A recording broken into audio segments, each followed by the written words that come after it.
Nvidia ప్రపంచంలోనే మొట్టమొదటిసారిగా $5 trillion market క్యాప్కు చేరుకుంది.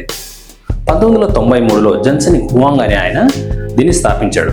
వీళ్ళు స్టార్ట్ చేసిన కొత్తలో అయితే వీడియో గేమింగ్ గ్రాఫిక్స్ ప్రాసెసింగ్ యూనిట్లు తయారు చేసేవారు. అది అప్పట్లో పెద్ద విప్లవం అని చెప్పాలా. కానీ కొన్ని రీసెర్చ్ల తర్వాత వీళ్ళు తయారు చేసిన ఏదైతే జీపీయూలు ఆర్టిఫిషియల్ ఇంటెలిజెన్స్ కూడా పనిచేస్తాయని చెప్పి వీళ్ళు కనుగొన్నారు.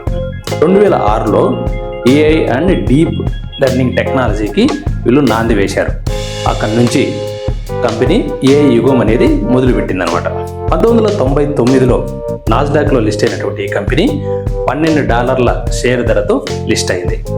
2023లో $1 ట్రిలియన్ మార్కెట్ క్యాప్ చేరుకున్నటువంటి ఈ కంపెనీ జస్ట్ 2 ఇయర్స్లోనే 2025 అక్టోబర్ ఎండింగ్ కల్లా $5 ట్రిలియన్ మార్కెట్ క్యాప్కు చేరుకుంది. జస్ట్ 2 ఇయర్స్లోనే ఈ కంపెనీ 500% రిటర్న్ ఇన్వెస్టర్లకు జనరేట్ చేయగలిగింది. అటానమస్ డ్రైవింగ్ దగ్గర నుంచి క్లౌడ్ కంప్యూటింగ్ వరకు అన్నీ కూడా ఈ ఏఐ ద్వారానే నడుస్తూ ఉన్నాయి. ఈ ఏఐ రావడం వల్ల ఎన్నో లక్షల ఉద్యోగాలు ఎవాపరేట్ అయిపోయాయి. ఇప్పటికీ కూడా ఏఐ అనేది స్టార్టింగ్ దశలోనే ఉంది కాబట్టి రాబోయే రోజుల్లో ఈ కంపెనీ యొక్క ప్రాధాన్యత మరింత పెరిగే అవకాశం స్పష్టంగా కనపడతా ఉన్నది. Please like and subscribe my channel. Thank you for watching.